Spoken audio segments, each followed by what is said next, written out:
This initial solution will show you how to fix can't log into Instagram account with Facebook.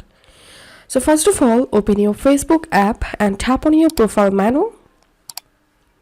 Scroll down and tap on settings and privacy. Tap on settings. Scroll down. Tap on account center. Here, tap on logging in with accounts. And here you have to select allow all accounts to log into each other. Tap on continue. Continue.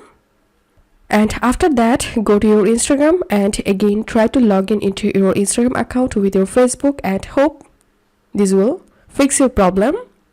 If you find this video helpful, make sure to subscribe Initial Solution. See you in the next video.